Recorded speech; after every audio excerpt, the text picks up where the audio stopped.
महबूब नाजरीन, इलम से को मैं आपको खुशामदीद कहता हूँ और मैं हूँ Saif Ali. Photoshop tutorial series की आज हमारी सेकंड वीडियो है और इसमें जो हम टूल्स डिस्कस करेंगे वो मैं आपको बताता चलता हूँ। सबसे पहला जो टूल है वो है crop tool, perspective crop tool, slice tool, slice select tool, frame tool, eye dropper tool, 3D material eye dropper tool, colour sampler tool, ruler tool, no tool and the last one is count tool. तो चले move करते हैं अपने software की तरफ और इनको discuss करते हैं।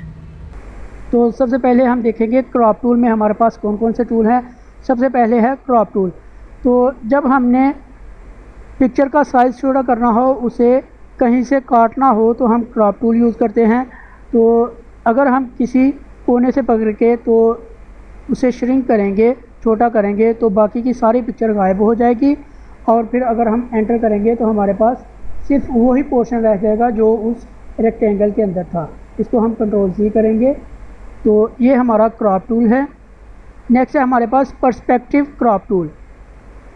पर्सपेक्टिव क्रॉप टूल में हम क्या करते हैं कि एक रेक्टेंगल ड्रॉ करते हैं और उस रेक्टेंगल के अंदर जितना पोर्शन होता है वो हमारी पिक्चर का बाकी रह जाता है, बाकी जो है वो डिलीट हो जाता है।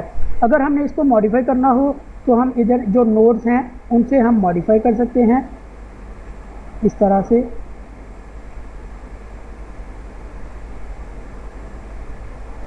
जब हम इसको एंटर करेंगे तो हमारे पास ये तस्वीर का हिस्सा आ जाएगा। इसको हम कंट्रोल C करेंगे। तो नेक्स्ट है हमारे पास टूल है स्लाइस टूल।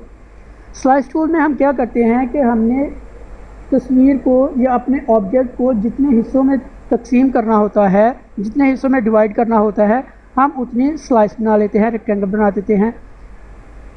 ये हमारे पास एक आ गई।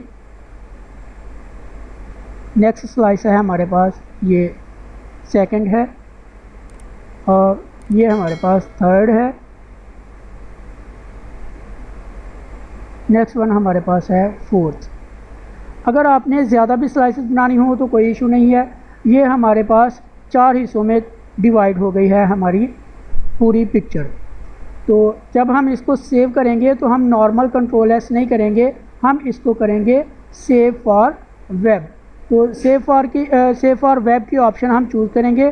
तो जब हम इसको ओपन करेंगे तो ये हमारे पास ओपन होगी हमारे ब्राउज़र में, इंटरनेट एक्सप्लोरर में या फिर गूगल क्रोम में। तो इसके साथ साथ एक फ़ोल्डर भी सेव हो जाएगा और उस फोल्डर में JPEG फॉर्मेट में हमारे पास पिक्चर्स होंगी और जितने भी हमने स्लाइसेस बनाई होंगी वो सारी स्लाइसेस उस फोल्डर में ऑटोमेटिकली चली जाती हैं। तो ये हमारा था स्लाइस टूल। इसके बाद है हमारे पास slice select tool. Slice select tool कुछ नहीं करता, सिंपल जो हमने स्लाइसेस बनाई होती हैं ये उनको मूव करने के लिए अगर हमने उनकी लोकेशन को, उनकी प्लेस को चेंज करना है या एक दूसरे से रिप्लेस करना है तो ये स्लाइस सेलेक्ट टूल यूज़ होता है। इसके बाद है हमारे पास फ्रेम टूल। फ्रेम टूल हमारे पास क्या करता है कि हमने एक फ्रेम ड्रॉ किया, अब हमने इसके अंदर कोई ऑब्जेक्ट या कोई इमेज वगैरह इंसर्ट करनी है तो हम सिंपल फोल्डर से पिक्चर लाएंगे, इसे ड्रैग करेंगे और इसमें ड्रॉप कर देंगे। अब हम अगर इसकी लोकेशन को चेंज करते हैं तो ये पिक्चर उस फ्रेम के अंदर ही मूव करेगी या पिक्चर के किसी और हिस्से में नहीं जाएगी। तो ये एक अच्छा टूल है। अगर यही काम हम ये जो रेक्टेंगल है हमारे पास शेप है इसको लेंगे और फिर हम करते एक दफ़ा उसको भी हम ट्राई कर लेते हैं। ये मैंने शेप ली, अब मैं वहाँ से पिक्चर को लाता हूँ तो ये पूरी की पूरी मूव कर रही है पूरे के पूरे वर्क स्पेस में। अब मैं ऑल्ट के साथ इसको क्लिक करूँगा यहाँ पे तो फिर जाके ये उस ऑब्जेक्ट के उस शेप के अंदर मूव कर रही है। तो फ्रेम टूल में इतना काम नहीं करना पड़ता, डायरेक्ट हम ड्रैग करके उसके ऊपर ड्रॉप करेंगे तो वो पिक्चर उसी एरिया के अंदर रहेगी। नेक्स्ट है हमारे पास eye dropper tool. Eye dropper tool में हम क्या करते हैं कि सैंपल लेते हैं, हमने कौन सा कलर सेलेक्ट करना है। जितना भी हमारे पास ये वर्क स्पेस का एरिया है हम जहाँ भी क्लिक करेंगे तो हमारा फॉरग्राउंड जो कलर है ये वाला ये चेंज होता जाएगा। यहाँ पे मैंने किया तो ग्रीन हो गया, इधर मैंने मिरर पे क्लिक किया तो ये ब्लैक हो जाएगा, लाइट पे क्लिक करूँगा तो ये वाइट हो जाएगा। ये हमारे पास आई ड्रॉपर टूल है, हम जहाँ से मर्जी चाहें कलर का सैंपल ले सकते हैं। नेक्स्ट है हमारे पास 3D material eye dropper tool. जब आप किसी 3D ऑब्जेक्ट पे काम कर रहे हो तब ये ऑप्शन यूज़ होती है। नेक्स्ट है हमारे पास कलर सैम्पलर टूल। इसकी मदद से हम डिफरेंट सैंपल्स ले सकते हैं एक ही पिक्चर में से। ये यहाँ पे मैंने क्लिक किया तो ये एक सैंपल आ गया। नेक्स्ट मैं यहाँ पे क्लिक करता हूँ तो ये साथ ही 2 लिखा हुआ आ गया है, यानी कि ये सैंपल नंबर 2 है। और जब मैं कर्सर को मूव करता हूँ तो ये ऊपर वाले जो हिस्से हैं ये वाले, ये डिजिट चेंज होंगे और जो मैंने सैंपल लिए हैं सैंपल 1 और सैंपल 2, इनके जो डिजिट्स हैं ये चेंज नहीं होंगे क्योंकि ये फिक्स हो गए हैं। अब ये यहाँ से चेंज नहीं होंगे। अगर मैं इसको यहाँ से चेंज करता हूँ तब जाके ये 2 वाले के डिजिट्स चेंज होंगे। जैसा कि ये अब मैं 1 को मूव करूँगा तो अब कहीं जाके 1 वाले के चेंज हुए हैं। तो ये हमारे पास कलर सैम्पलर है कि हम एक ही पिक्चर में से डिफरेंट जगह से कलर सैंपल सेलेक्ट कर सकते हैं। और ये हमारा 3rd सैंपल है। नेक्स्ट है हमारे पास रूलर टूल। रूलर टूल क्या करता है कि आप पेमाइश कर सकते हैं कि हमारी जो इमेज है, जो हमारा ऑब्जेक्ट है, इसकी कितनी विड्थ है।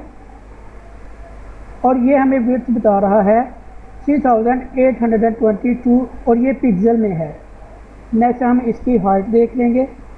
जब मैं शिफ्ट का बटन होल्ड करूँगा, प्रेस करूँगा, तब ये लाइन सीधी रहेगी, अदरवाइज ये चेंज हो जाएगी।